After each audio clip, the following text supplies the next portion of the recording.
फकीर आदमी है, झोला लेके चल पड़ेंगे जी। लेकिन पूरी दुनिया में आपने ऐसा कोई फकीर देखा है जो 1,40,000 का चश्मा लगाता हो, खुद घूमते हैं 12 करोड़ की मर्सिडीज में, मतलब भिक्षा मांगकर यहाँ पर फॉरेन टूर भी कर लिए और डिजिटल कैमरा भी खरीद लिया डिजिटल कैमरा के रिलीज होने से पहले। और नरेंद्र मोदी अपने आप को गरीब ही नहीं, बहुत गरीब परिवार का बताते हैं। मित्रों, मैं बचपन में रेल के डिब्बे में चाय बेचता था। वाह, क्या फकीरी है। वो भगवान है हमारे, हम उनकी पूजा करते हैं। सच तो ये है दोस्तों कि ये लोग हमारे हिंदू धर्म को ही तोड़ने मरोड़ने लग गए अपने नफरतखोर एजेंडा को फैलाने के लिए।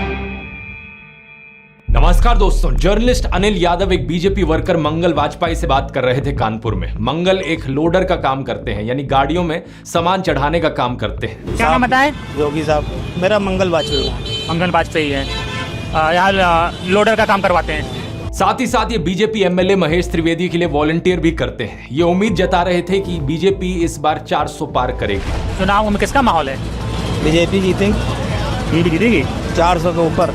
लेकिन जैसे जैसे बात आगे बढ़ती है, मंगल अपनी परेशानियों के बारे में बताते हैं। वो बताते हैं कि उनके पास बिजली नहीं है, सीवर की व्यवस्था नहीं है। हमारे पास बिजली नहीं है घर में, हमारे पास लैट्रिन घर में नहीं है, हमारे पास सीवर व्यवस्था नहीं है। उन्होंने बीजेपी एमएलए महेश त्रिवेदी को कई बार कहा, हमने महेश त्रिवेदी से भी कई बार कहा कि 20 फुट पाइप पड़ना है, तो अगर पड़ जाए तो हमारे घर की सीवर व्यवस्था बन जाए। नहीं बन पाई। उन्हें कुछ भी नहीं मिला और ना ही उन्हें कुछ मिलने की उम्मीद है। त्याग तपस्या की मूर्ति है कि कुछ नहीं मिला, लेकिन उसके बावजूद कोई शिकायत नहीं है और ना कोई उम्मीद है मिलने की, और ना उम्मीद है मिलने की। लेकिन फिर भी वो खुद को भाजपा का भक्त कहते हैं। लेकिन ये तो कहा जाता है ना कि भूखे पेट ना होए भजन गोपाला। इस पर मंगल वाजपेयी जवाब देते हैं कि ऐसा कुछ नहीं है, आदमी बालू खाकर भी पेट भर सकता है, यानी कि मिट्टी खाकर भी पेट भर सकता है। सब हो जाता है अगर संत चाह लेगा। अगर संत चाह लेगा तो सब हो जाता है। बालू खा के पेट भर लेता है। इन्हें कोई शिकायत नहीं है। प्रधानमंत्री मोदी को ये परमात्मा मानते हैं, उनकी पूजा करते हैं। ऐसा कैसे हो सकता है कि एक पॉलिटिशियन को लेकर लोग इतने अंधे हो गए हैं? और ये इकलौते नहीं है, मैंने पिछले वीडियो में आपको उसके कई और उदाहरण दिए थे। बीजेपी के टिकट पर तो कुत्ता भी खड़ा हो जाए हम जिता देंगे। ये सच है, अगर कुत्ता भी आएगा उसको भी जिताएंगे। ये तो फिर अंधविश्वास नहीं, भक्त हैं, अंधविश्वास नहीं है, हम भक्त हैं। नहीं, महंगाई मेरे हिसाब से कोई ज्यादा नहीं हुई। अब मैं 10 साल से बनियान नहीं पहन रहा, देखो आप। वो भगवान है हमारे, हम उनकी पूजा करते हैं। ऐसा हुआ है इमोशनल मैनिपुलेशन और ब्रेन वॉशिंग की वजह से। एक बड़े स्केल पर देश में लोगों का ब्रेन वॉश किया गया है, और जो माफिया यहाँ पर ब्रेन वॉश कर रहा है लोगों का, वो 4 डिपार्टमेंट्स पर काम करता है। पहला डिपार्टमेंट लोगों में गर्व और अहंकार भरता है कि आप महान हो क्योंकि आप हिंदू धर्म में पैदा हुए। दूसरा डिपार्टमेंट आपको एहसास दिलाता है विक्टिमाइजेशन का, कि सदियों से, 1000 सालों से आपके पूर्वज विक्टिम बनकर रहे थे। तीसरा डिपार्टमेंट आपके अंदर डर भरता है कि आपको खतरा है उन लोगों से। और चौथा डिपार्टमेंट यहाँ नरेंद्र मोदी को मसीहा बनाता है कि सिर्फ नरेंद्र मोदी ही आपको बचा सकते हैं। पहले 3 डिपार्टमेंट्स की मैं 3 अलग अलग वीडियोस में ऑलरेडी बात कर चुका हूं। अब वक्त है इस चौथे डिपार्टमेंट को एक्सपोज करने का। नरेंद्र मोदी की कल्ट ऑफ पर्सनैलिटी, कैसे इनके इतने सारे फेलियर्स के बाद भी लोगों को इमोशनली मैनिपुलेट किया जाता है कि लोग इन्हें भगवान मान बैठे। आइए जानते हैं आज के इस वीडियो में।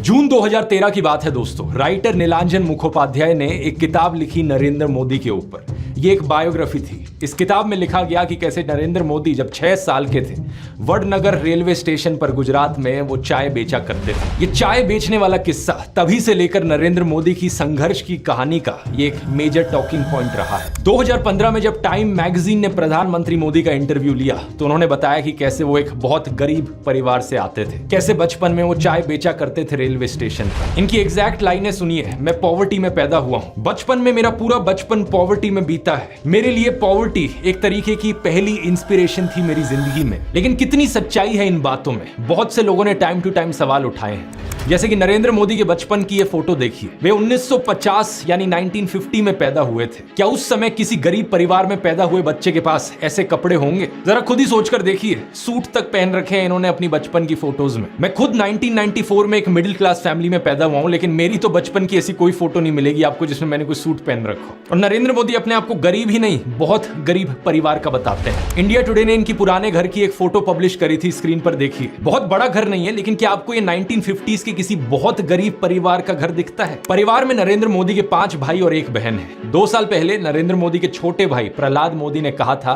कि उन 5 भाइयों में से जिसका नंबर लगता था वो मदद करने चले जाता था। उनके पिता ने पूरी जिंदगी चाय बेची। उन 5 भाइयों और एक बहन को बड़ा किया, इसलिए नरेंद्र मोदी को चाय बेचने वाले का बेटा कहना चाहिए। ये पत्रकारों की गलती है। सब भाइयों ने चाय बेची है, मेरे पिता ने पूरी जिंदगी चाय बेची, पूरी जिंदगी। इसीलिए कहा जाए तो चाय बेचने वाले का बेटा कहना चाहिए, चाय बेचने वाला नहीं कहना चाहिए। ये पत्रकारों की गलती है। 2014 में कांग्रेस नेता अहमद पटेल ने कहा था कि नरेंद्र मोदी कभी चाय वाला नहीं थे, बल्कि वो एक कैंटीन ठेकेदार थे। अब कांग्रेस की बात पर कितना यकीन किया जाए नहीं किया जाए, लेकिन 2021 में बीजेपी ने भी ये कैंटीन वाली चीज अनइंटेंशनली एक्नॉलेज करी थी। रेलवेज मिनिस्टर अश्विनी वैष्णव ने इंस्ट्रक्ट किया ऑफिशियल्स को कि वो वडनगर रेलवे स्टेशन पर एक कैंटीन को ब्यूटीफाई करें। इंडिया टुडे के आर्टिकल में यह क्लियरली लिखा हुआ है और इसके नीचे एक फोटो भी लगी है इस टी स्टॉल / कैंटीन की, जो नरेंद्र मोदी के पिता चलाया करते थे। हाल ही में लिखे गए CNN के इस आर्टिकल को देखिए। नीलांजन मुखोपाध्याय खुद कहते हैं कि मोदी की जो पॉवर्टी की कहानी है वो ग्रॉसली एग्जैजरेटेड है, यानी कि बहुत बढ़ा चढ़ा कर लोगों को बताई गई है। इतना ही नहीं, एक दूसरे आर्टिकल में नीलांजन बताते हैं कि नरेंद्र मोदी के पिता के पास इतने पैसे थे कि वो मोदी और उनके भाइयों को स्कूल भेज पाए, और स्कूल जाने का मतलब था कि वो कहीं और फुल टाइम काम नहीं कर सकते थे, बस वो स्कूल के बाद अपने पिता का हाथ बटाया करते थे। ये सब सुनकर एक बहुत बड़ा सवाल आपके मन में आएगा कि ऐसी कहानियों को क्यों बढ़ा चढ़ा कर हमें बताया जाता है। नीलांजन कहते हैं ऐसा इसलिए किया जाता है ताकि इंडियन पब्लिक को एक आइडिया बेचा जा सके। मित्रों, मैं बचपन में रेल के डिब्बे में चाय बेचता था और आज आपके सामने खड़ा हूं। कोई भी इंसान अगर समझदारी से सोचे तो वो जानता है कि इस बात से फर्क नहीं पड़ता। एक अच्छा नेता गरीब परिवार से भी आ सकता है और अमीर खानदान से भी आ सकता है, और यही चीज कही जा सकती है एक बुरे नेता या डिक्टेटर के बारे में भी। उदाहरण के तौर पे बात करें, कंबोडिया का जो डिक्टेटर था पोल पॉट, वो एक अमीर खानदान से आता था, लेकिन इटालियन डिक्टेटर बेनिटो मुसोलिनी एक गरीब परिवार में पैदा हुआ था। उसके पिता एक ब्लैक स्मिथ थे और वो बड़े गर्व के साथ इन चीजों को प्राउडली एक्सप्रेस करता था कि कैसे वो जनता के बीच से निकल कर आया है। रशियन डिक्टेटर जोसेफ स्टालिन के पिता एक मोची थे, यानी जूते बनाने वाले, और माँ एक धोबिन थी। और दुनिया का सबसे जाना माना तानाशाह हिटलर भी एक गरीब परिवार में पैदा हुआ था, लेकिन गरीब परिवार में पैदा होने का मतलब ये नहीं कि उसने गरीबों के लिए काम किया था अपने करियर में। उल्टा जानते हो क्या, हिटलर चंदा धंधा का मॉडल चलाता था अपना खुद का। उसके समय में बहुत सी क्रॉनी कैपिटलिस्ट कंपनियों ने करोड़ों का प्रॉफिट कमाया। IG फार्बन, डॉयचे बैंक, BMW, कुछ गाड़ियों की कंपनीज जिनको आज आप जानते हैं और कुछ लोग इन गाड़ियों के पीछे बड़ा भागते हैं, पोर्शे, मर्सिडीज बेंज, फोल्क्सवागन, इन सब कंपनियों ने चंदा डोनेट किया था हिटलर को अपने समय में। 2016 में BMW ने माफी भी मांगी थी इस चीज को लेकर। इस आर्टिकल को देखिए, रिग्रेट एक्सप्रेस किया था कि वो एक समय पर हिटलर को सपोर्ट किया करते थे। इंडिया की बात करें तो हाल ही में हमने देखा इलेक्टोरल बॉन्ड स्कैम। मैंने पूरा वीडियो बनाया इस पर कि कैसे ये एक घोटाला नहीं बल्कि घोटालों का भंडार था। बहुत सी कंपनियों को इससे फायदा हुआ और आम जनता को नुकसान। पिछले 10 सालों में प्रधानमंत्री मोदी के मित्र जैसे कि गौतम अडानी भरपूर तरीके से अमीर बनते रहे और देश के 80 करोड़ गरीब लोगों को 5 किलो मुफ्त अनाज लेने पर मजबूर कर दिया गया। बेरोजगारी और महंगाई ने गरीब लोगों की कमर तोड़कर रख दी है आज के दिन। अब तो ऐसी सिचुएशन आ चुकी है कि नरेंद्र मोदी खुद को गरीब परिवार का बताते हुए जिन राहुल गांधी को एलीट वर्क का प्रोजेक्ट करते थे, युवराज कहते थे, आज वही राहुल गांधी खुल्लम खुल्ला गरीबों को कह रहे हैं कि वो गरीबों के हैं और नरेंद्र मोदी अडानी अंबानी जैसे अमीर सेठों के हैं। अडानी को बिना मजदूरी बिना कुछ लाखों करोड़ रुपए देते हैं तो कहते देखो देखो देखो विकास हो रहा है। हमने मनरेगा किया, मजदूरी के लिए पैसा दे रहे हैं और कहते हैं गरीबों की आदत बिगाड़ रहे हैं। मैं आपका हूं, वो उनके हैं। राहुल गांधी कह रहे हैं कि जितना रुपया नरेंद्र मोदी ने अडानी को दिया है उतना रुपया वो देश के गरीब लोगों को देंगे। और मैं देश को फिर से दोहरा के कह रहा हूँ, जितना पैसा नरेंद्र मोदी जी ने इनको दिया है ना, उतना ही पैसा हम हिंदुस्तान के गरीब लोगों को देने जा रहे हैं। महालक्ष्मी योजना, पहली नौकरी पक्की योजना, इन योजनाओं के माध्यम से करोड़ों लाखपति बनाएंगे। इन्होंने 22 अरबपति बनाए, हम करोड़ों लाखपति बनाए। प्रधानमंत्री मोदी इसका ज्यादा जवाब दे नहीं पाए। उल्टा उन्होंने कोशिश करी थी ये कहने की कि अडानी अंबानी एक्चुअली में कांग्रेस के साथ मिले हुए हैं। जरा ये साझा घोषित करें इस चुनाव में कि अंबानी अडानी से कितना माल उठाया है। मार्च में आई इस रिपोर्ट को देखिए, भारत में इनकम इनइक्वालिटी 100 साल में सबसे ज्यादा हो गई है। इतनी बुरी हालत अंग्रेजों के जमाने में भी नहीं होती थी। ऐसे में अगर राहुल गांधी ने संकल्प लिया कि अगले 5 सालों में वो सभी 22 करोड़ गरीब लोगों को गरीबी से निकाल देंगे तो इसमें क्या गलत किया। लेकिन पीएम मोदी इस बात पर भी तंज कसने लगे। उनके पास खुद कोई अपना विजन नहीं है। 80 करोड़ लोगों के हाथ में कटोरा पकड़ा दिया और अगले 5 सालों के लिए यही 5 किलो अनाज वाली स्कीम एक्सटेंड कर दी। ना रोजगार का कोई प्लान बताया है, ना महंगाई कंट्रोल कैसे होगी ये बताया, ना गरीबी कैसे हटेगी ये बताया। और जब राहुल गांधी ने सबके लिए रोजगार की बात करी तो प्रधानमंत्री मोदी उनका मजाक उड़ाने लग गए। कांग्रेस के शाहजादे ने अभी घोषणा की, आप भी सुन करके हंसोगे। सुनाऊं? जोरों से हंसना पड़ेगा आपको। और आपको ये भी मालूम कि ये टेम्पो में पैसा देते हैं, क्या ये आपका पर्सनल एक्सपीरियंस है क्या? फरवरी 2020 में गुजरात में नमस्ते ट्रंप इवेंट हुआ था तो गरीबों को छुपाने के लिए एक 1600 फुट लंबी दीवार बनाई गई थी। जरा खुद सोचकर देखो, 1995 से लेकर 2020 25 साल से गुजरात में बीजेपी की सरकार थी, जिनमें से 3 बार तो खुद नरेंद्र मोदी ही चीफ मिनिस्टर थे, लेकिन इनसे गरीबी नहीं हटाई गई, उल्टा ये गरीबों को छुपाने लग गए। G20 समिट के समय दिल्ली में भी यही हुआ था। कुछ बस्तियों को हरे पर्दे के पीछे ढक दिया गया था, यानी कि इन गरीब लोगों की मूवमेंट को भी रिस्ट्रिक्ट कर दी। इसी के तहत ये पूरी दुकानें यहाँ से ढक दी गई हैं। जो थोड़ा झुग्गी टाइप घर थे उनको भी ढक दिया गया है यहाँ पर। सोचिए कि ये कितना डीह्यूमनाइजिंग है। कोई आपसे कहे कि तुम अच्छे नहीं लग रहे हो, तुम तो एक दाग धब्बा हो। वो गोरे सेठ आ रहे हैं हमारे देश में घूमने, तुम्हें एक पर्दे के पीछे छुपा दिया जाएगा। कैसा लगेगा आपको ये सुनकर? उन गरीबों की सोचो, उन्हें कैसा लगा होगा। सीधा कहते हैं कि यहाँ से जाओ, उस गरीब को तो भगा सकते हो, उस अमीर को भगा के देखो ना। तो इन सब चीजों के चलते नरेंद्र मोदी की ये जो गरीब परिवार वाली ब्रांडिंग थी, अब ये लगभग खत्म हो चुकी है। लेकिन उनके कल्ट ऑफ पर्सनैलिटी का ये केवल एक हिस्सा है। दूसरा हिस्सा यहाँ पर आता है उनके परिवार को लेकर। व्हाट्सएप पर और गोदी मीडिया के जरिए आपको बार बार बताया जाता है कि नरेंद्र मोदी इतने महान हैं क्योंकि उन्होंने देश के लिए अपने परिवार को छोड़ दिया, अपनी पत्नी को छोड़ दिया। देखो, वैसे ये एक पर्सनल मामला है, किसी पति पत्नी की आपस में ना बने, ये कोई बड़ी चीज नहीं है, बहुत से लोगों के साथ ऐसा होता है। लेकिन यही लोग खुद इस पर्सनल बात को बीच में लाते हैं, इसे अचीवमेंट के तौर पर दिखाने के लिए। देश के लिए पत्नी को छोड़ दिया, कोई सेंस है इस बात का? पूर्व प्रधानमंत्री लाल बहादुर शास्त्री जी ने तो अपनी पत्नी को नहीं छोड़ा, तो क्या वो देश के लिए काम नहीं कर पाए? महात्मा ज्योतिबा फूले की पत्नी सावित्रीबाई फूले के बारे में तो सब जानते हैं, क्या उन्होंने देश के लिए महान काम नहीं किया? आपने अगर रामलीला देखी है तो उसमें भी देखा होगा कि कैसे सीता जी ने भी भगवान राम का साथ दिया वनवास में, और राम ने उन्हें बचाने के लिए क्या क्या नहीं किया। तो व्हाट्सएप यूनिवर्सिटी की एक ऐसी घटिया नारी विरोधी मानसिकता है जहां आप औरत को एक अड़चन की तरह देखते हो, जहां आप पत्नी को छोड़ देने को एक अचीवमेंट की तरह दिखाते हो। और केवल पत्नी ही नहीं बल्कि नरेंद्र मोदी के परिवार को लेकर भी व्हाट्सएप माफिया यही बात फैलाता है। अरे औरों की तो छोड़ो, नरेंद्र मोदी खुद इस बात को बार बार दोहराते रहते हैं, कहते हैं कि उन्होंने अपने परिवार को देश के लिए छोड़ दिया। मेरे देशवासियों, मैंने घर, परिवार, सब कुछ देश के लिए छोड़ा है। पंजाब केसरी अखबार ने तो उनकी चरण वंदना करते हुए उनकी तुलना भगवान बुद्ध और महावीर जैन से कर डाली। लेकिन इन लोगों से मैं पूछना चाहता हूं, कभी भगवान बुद्ध ने अपना घर छोड़कर ऐसे बयान दिए क्या? सम्माननीय आदरणीय दीदी, आदरणीय दीदी, ओ दीदी। किसी औरत को कांग्रेस का विधवा कहा, 50 करोड़ की गर्लफ्रेंड कहकर अपमानित किया, समाज में नफरत का जहर बोया। सत्ता पाने के लिए भगवान बुद्ध ने ये सब नहीं किया था, वो तो खुद एक राजकुमार थे। वो तो सत्ता को, महल को और सिंहासन को छोड़कर जंगल में गए थे, और उनके पीछे उनके माँ बाप, उनकी पत्नी यशोधरा और उनके बेटे राहुल तो राजमहल में सुविधाओं के साथ जी रहे थे। और जब बुद्ध की ज्ञान प्राप्ति हुई तो जानते हैं उन्होंने सबसे पहले क्या कहा था? oshonews.com पर ओशो के एक लेक्चर का ट्रांसक्रिप्ट दिया हुआ है। जब बुद्ध को ज्ञान प्राप्ति हुई तो पहली बात उन्होंने अपने शिष्यों से ये कही, मैं यशोधरा के पास जाना चाहता हूं, उससे बात करना चाहता हूं। ये सुनकर आनंद व्याकुल हो गए, बोले कि ये ठीक नहीं है, लोग क्या कहेंगे? बुद्ध ने कहा, मुझे उसका धन्यवाद करना है उसकी मदद के लिए, और जो मेरे साथ हुआ, जो मुझे मिला, इसका कुछ हिस्सा मुझे उसे देना है, ये उसका कर्ज है मुझ पर। और वो गए। यशोधरा ने उन्हें देखा, 12 साल का गुस्सा उनके अंदर था। वो बोली, मुझसे कहकर तो जाते, क्या मैं तुम्हें रोकती? इतना भी विश्वास नहीं था मुझ पर। बुद्ध ने माफी मांगी, ये कहा कि मैं नासमझ था, अब समझ आई तो वापस आया हूं। सुनो, कुछ अद्भुत हो गया है। मेरा पहला दायित्व तुम्हारे प्रति है, इसलिए वह अनुभव तुम्हारे साथ साझा करूंगा। यशोधरा की आंखों से आंसू झरने लगे। आप प्रधानमंत्री मोदी का इंस्टाग्राम अकाउंट देखिए जरा। प्रियंका चोपड़ा और निक जोनस की वेडिंग रिसेप्शन में गए, उन्हें बधाई दे रहे हैं। इस वीडियो को देखिए, विराट कोहली और अनुष्का शर्मा के वेडिंग रिसेप्शन पे जाकर उन्हें गुलाब दे रहे हैं। मलयालम एक्टर सुरेश गोपी की बेटी की शादी में गए। टाइम्स नाउ की एंकर नविका कुमार के बेटे की शादी में गए।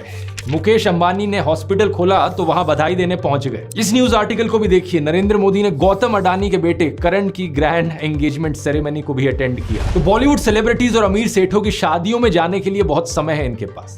हालांकि इसमें कुछ गलत नहीं है, इनकी मर्जी अगर ये जाना चाहें तो। लेकिन सवाल यहाँ पर ये, क्या केवल अपने भाइयों और परिवार को ही छोड़ना पड़ता है क्या देश के लिए? एबीसी के इस आर्टिकल को देखिए। अवनी दास रिपोर्ट करती हैं कि अक्टूबर 2023 में मोदी परिवार उनके भतीजे की शादी के लिए इकट्ठा हो रहा था, लेकिन एक इंसान वहां से गायब थे। नरेंद्र मोदी। आपने फोटोज और वीडियोस में जरूर देखा होगा कि प्रधानमंत्री मोदी अपनी माता जी से मिलने जाया करते थे, जो कि अच्छी बात है, लेकिन कभी आपने नोटिस किया कि केवल वहां 3 लोग होते थे इस मुलाकात में? प्रधानमंत्री मोदी, उनकी माता जी और कैमरामैन। कभी कभार मुलाकात में 2-3 और लोग होते थे, लेकिन वो हमेशा और कैमरामैन ही होते थे। 3 साल पहले बीबीसी कॉरेस्पॉन्डेंट तेजस वैद्या ने प्रधानमंत्री मोदी के भाई प्रहलाद मोदी से बात करी और सुनिए उनका क्या कहना था। तेरे परिवार ने दूर रखवानी सूचना आपवामां आवे। इस बात को लेकर स्पष्ट निर्देश होता है कि परिवार के बाकी सदस्य दूर ही रहे। प्रधानमंत्री मोदी की भतीजी सोनल मोदी ने भी यही बताया कि उनको मना किया गया है। उनसे पूछा गया कि शपथ ग्रहण समारोह में बहुत से लोगों को निमंत्रित किया गया, लेकिन उन्हें क्यों नहीं बुलाया गया? तो सुनिए उन्होंने क्या कहा था। नरेंद्र मोदी जी ने प्रधानमंत्री का शपथ ली थी, तब देश में से कई लोग गए थे, तब आपको न्योता मिला था या आपको जाने की इच्छा हुई थी? इच्छा तो सबको होती है, पर अफसोस है कि हमें इनविटेशन नहीं दिया गया। G20 की थीम रखी गई थी वसुदेव कुटुंबकम, यानी पूरी दुनिया एक परिवार है, लेकिन खुद के परिवार को, खुद के भाई बहनों को अपने से दूर रखा जाता है इस तरीके से। आखिर क्या कारण है? भगवान राम तो अपने परिवार के साथ रहते थे। राम, लक्ष्मण, भरत, शत्रुघ्न, चारों भाइयों में कितना प्यार था। क्या इसका मतलब ये हुआ कि राम जनता के लिए काम नहीं कर पाए? उन्होंने तो राम राज्य स्थापित किया था, जहां कोई गरीब, बेरोजगार, दुखी नहीं था। मैं फिर से कहूंगा, ये प्रधानमंत्री मोदी का अपना पर्सनल मैटर है। अगर वो बॉलीवुड, अडानी, अंबानी जैसे दोस्तों के साथ ताल्लुक रखना चाहते हैं और अपने परिवार के साथ नहीं, उनकी मर्जी। मुझे प्रॉब्लम इस बात से नहीं है, प्रॉब्लम इस बात से है कि इसे अचीवमेंट की तरह क्यों दिखाया जाता है कि मैंने अपना परिवार छोड़ दिया, देखो मैं कितना महान हूं। ये कोई अचीवमेंट होती है कि? इसका साइड इफेक्ट ये हुआ है कि बहुत से हिंदू युवा ब्रेन वॉश हो गए हैं। होना ये चाहिए कि वो अच्छे से पढ़ लिख कर कुछ बने, काम धंधा करे, कुछ कमाए और अपने माँ बाप की सेवा करें, लेकिन नहीं। कुछ यूथ की क्या हालत हो गई है कि वो हाथों में तलवार लेकर मस्जिदों के सामने घूम रहे हैं। उन्हें भी अपने परिवार से, अपने माँ बाप से कोई मतलब नहीं। सेलिंग पॉइंट नंबर 1 था मैं गरीब परिवार से हूं। सेलिंग पॉइंट नंबर 2 था कि मैंने अपने परिवार को छोड़ दिया देश के लिए। और सेलिंग पॉइंट नंबर 3 अब आता है फकीरी। नरेंद्र मोदी अक्सर कहते हैं कि उन्होंने भिक्षा मांगकर गुजारा किया। कभी कहते हैं कि 35 साल के लिए, कभी कहते हैं 40 साल के लिए। करीब 40 साल मैंने भिक्षा मांग करके खाया है। मैं 35 साल तक भिक्षा मांग करके खाया। चलो इतनी तो बोलने में गलती हो सकती है, 35 साल हो, 40 साल हो, लोग अक्सर भूल जाते हैं। लेकिन सवाल ये कि वो एमएलए पहली बार बने 2002 में, तब उनकी उम्र होगी 52 इयर्स। लेकिन उससे पहले 90s में ही पता नहीं कैसे उन्होंने फॉरेन टूर्स कर लिए। ये फोटोज देखो उनकी, आईफिल टावर के सामने पेरिस में, व्हाइट हाउस के सामने अमेरिका में, हॉलीवुड के सामने, लंदन गए, वो मलेशिया गए। क्या 40 साल भिक्षा मांगकर इतने पैसे कमाए जा सकते हैं कि फॉरेन के टूर्स कर ले 90s में? और साथ ही साथ इसी बीच में नरेंद्र मोदी ने बीए और एमए की 2 डिग्रीज भी कर ली अलेजिडली। ये कैसे हो गया? आप ही बताओ दोस्तों। साल 1990 में डायकाम मॉडल 1 रिलीज हुआ था, जो कि यूएस में लॉन्च होने वाला दुनिया का पहला कमर्शियली अवेलेबल डिजिटल कैमरा था। लेकिन प्रधानमंत्री मोदी अपने इंटरव्यू में बताते हैं कि उन्होंने पहली बार डिजिटल कैमरा 1987 या 1988 में यूज किया था। मैंने पहली बार डिजिटल कैमरा का उपयोग किया था 87-88 में शायद। मतलब भिक्षा मांगकर यहाँ पर फॉरेन टूर भी कर लिए और डिजिटल कैमरा भी खरीद लिया डिजिटल कैमरा के रिलीज होने से पहले। वाह क्या फकीरी है। वाह मोदी जी, वाह वाह। अपनी कलम को गिरवी रख चुका एक गीतकार कहता है कि फकीरी है आपके स्वभाव में। एक फकीरी है आपके स्वभाव में। कभी नरेंद्र मोदी खुद ही कहते हैं कि हम तो फकीर आदमी हैं, झोला उठाकर चल पड़ेंगे। अरे हम तो फकीर आदमी हैं, झोला लेके चल पड़ेंगे जी। लेकिन पूरी दुनिया में आपने ऐसा कोई फकीर देखा है जो 1,40,000 का चश्मा लगाता हो, अपनी बूढ़ी माँ को नोटबंदी के लिए लाइन में खड़ा कर दिया और खुद घूमते हैं 12 करोड़ की मर्सिडीज में? एक तरफ तो शास्त्री जी जैसे प्रधानमंत्री देखे हैं देश ने। बताया जाता है कि उनके पास सिर्फ 2 धोती और 2 कुर्ते हुआ करते थे। कुर्ता फटकर इस्तेमाल करने लायक ना रहे तो उसे भी रुमाल बना लेते थे लाल बहादुर शास्त्री जी। लेकिन प्रधानमंत्री मोदी की यूएस विजिट की इन फोटोज को देखिए, एक दिन में 4 बार कपड़े बदलते हैं। द प्रिंट में लिखे गए इस आर्टिकल को देखिए। उत्तराखंड और हिमाचल जाते हुए प्रधानमंत्री मोदी ने 8 घंटे में 4 बार कपड़े बदले। इस टाइम्स ऑफ इंडिया के आर्टिकल को देखिए, प्रधानमंत्री मोदी गंगा आरती करने गए तब भी कपड़े बदलते जा रहे हैं। हुबली टाइम्स वालों ने तो इनकी फैंसी ड्रेस का एक पूरा कोलाज बना दिया। इंडिया टुडे ने भी इनकी 22 हेड गियर्स की कलेक्शन दिखाई है इस आर्टिकल में। और इस इंडियन एक्सप्रेस के कोलाज को भी देखिए। अगर ये फकीरी वाली बात भी नहीं बैठती लोगों में, तो इस सब के बाद अगला हथियार आता है कि इनको भगवान का अवतार ही बना दो। ये एक बार नहीं, 2 बार नहीं, बल्कि कितनी बार कितने नेताओं ने बार बार प्रधानमंत्री मोदी को भगवान से कंपेयर किया है। और मोदी जी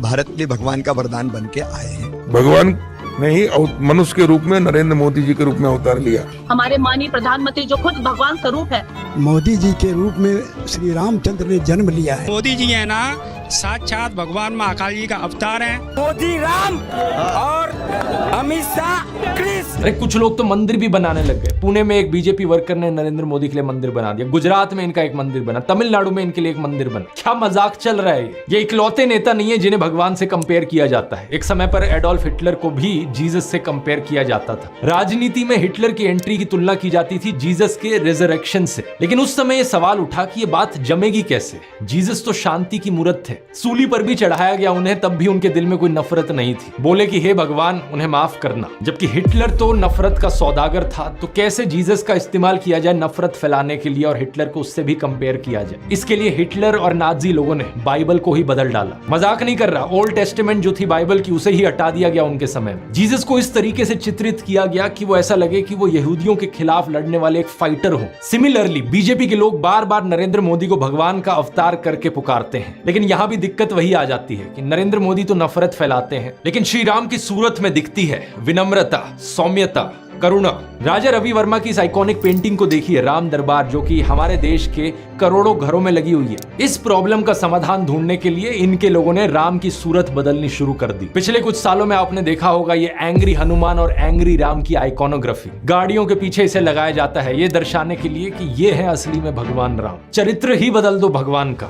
रामायण में मुसलमानों का कोई जिक्र नहीं है, लेकिन इन लोगों ने रामायण को भी तोड़ मरोड़ दिया अपने नफरतखोर एजेंडा के लिए। 2016 में एक बीजेपी एमपी ने कहा कि मुसलमान तो रावण के डिसेंडेंट्स हैं। व्हाट्सएप माफिया वालों ने हमारे हिंदू स्क्रिप्चर्स में एक झूठा कोट इंसर्ट कर दिया, धर्म हिंसा तथैव च। जो चीज किसी वेद पुराण में नहीं थी, किसी रामायण महाभारत में नहीं थी, इन्होंने जबरदस्ती अपना नफरतखोर एजेंडा बीच में घुसा दिया उसके। धर्म हिंसा तथैव च, आपको जान करके आनंद होगा कि ये किसी भी ग्रंथ में कहीं पर भी नहीं लिखा हुआ है। और इससे आपके रोंगटे भी खड़े हो जाने चाहिए कि ये कौन सी सेंट्रलाइज्ड कॉन्स्पिरेसी यूनिट है जो इतनी बड़ी बड़ी साजिशें करती है कि जो बात धर्म ग्रंथ में लिखी भी नहीं हुई है उसको संस्कृत में लिख करके उसको चारों तरफ व्हाट्सएप से और दूसरे जरियों से फैला देती। सच तो यह है दोस्तों कि ये लोग हमारे हिंदू धर्म को ही तोड़ने मरोड़ने लग गए अपने नफरतखोर एजेंडा को फैलाने के लिए। लेकिन अब बहुत से हिंदुओं को इनका एजेंडा समझ में आ गया है। इस तरीके का हमारे धर्म के साथ खिलवाड़ करना लोगों को अच्छा नहीं लग रहा है, इसलिए ये कार्ड भी अब फेल होता जा रहा है। तो इन बीजेपी वालों ने क्या सोचा कि अवतार से एक लेवल नीचे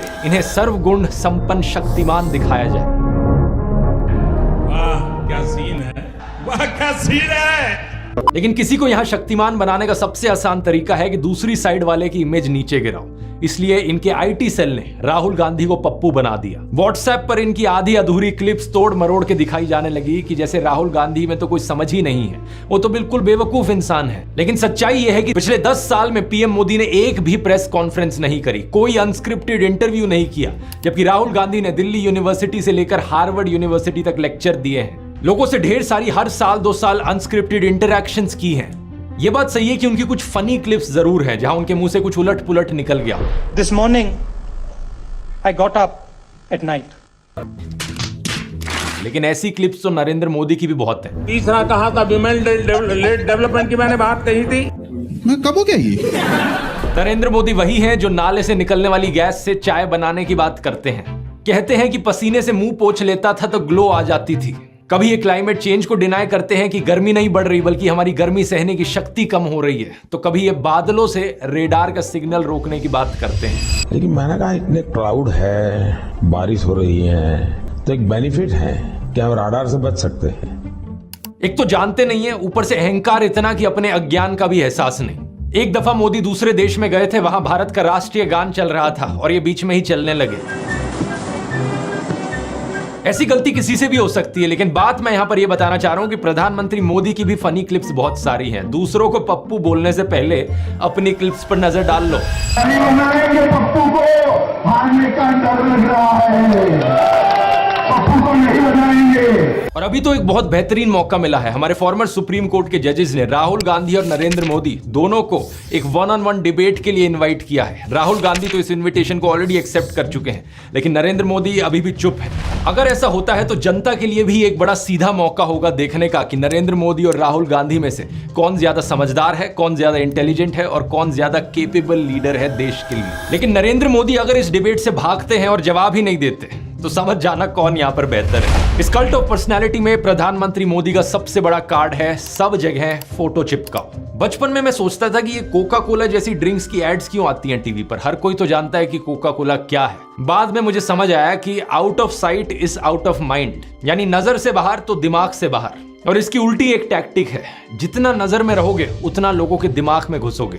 अखबार पर नरेंद्र मोदी, रेडियो पर नरेंद्र मोदी, टीवी चैनलों पर नरेंद्र मोदी, फेसबुक पर नरेंद्र मोदी, पेट्रोल पंप की होर्डिंग्स पर नरेंद्र मोदी, सड़क पर पोस्टर छपे हैं, गूगल एड्स पे करोड़ों खर्च करके अपना चेहरा दिखा रखा है, हर एक सरकारी स्कीम के इश्तिहार पे। अरे ये सब तो छोड़ो, कोविड वैक्सीन के सर्टिफिकेट पे भी नरेंद्र मोदी। सेल्फी पॉइंट्स तक बना डाले इन्होंने जगह जगह। 2022 की इस रिपोर्ट को देखिए। आईएनबी मिनिस्ट्री ने बताया कि सरकार ने 8 सालों में 6400 करोड़ से ज्यादा रुपए खर्च किया एडवर्टाइजमेंट्स पर। हर रोज का 71 लाख रुपए तो अखबारों में ऐड देने में लगा दिया। और ये सब तो सरकारी पैसे से चलने वाली एड्स थी। इसके अलावा जो पार्टी फंड से चलने वाली एड है वो अलग, और गोदी मीडिया के एंकर जो दिन रात चाटुकारिता करते हैं वो अलग। हर जगह नरेंद्र मोदी। एक गायक थे जिम मॉरिसन, उन्होंने कहा था कि जो मीडिया को कंट्रोल करता है वो दिमाग को कंट्रोल करता है। लेकिन एक और सिंगर थे बॉब मार्ले, उन्होंने कहा था कि हर वक्त हर किसी को बेवकूफ नहीं बनाया जा सकता। और अब यही हो रहा है कि हर तरफ मोदी का चेहरा देखकर लोग उकता गए हैं। और ये जो वॉर रुकवाने वाली कहानियां हैं, इन पर पूछा जा रहा है कि इतनी ही वॉर रुकवाने वाले हो तो मणिपुर की हिंसा क्यों नहीं रुकवा देते।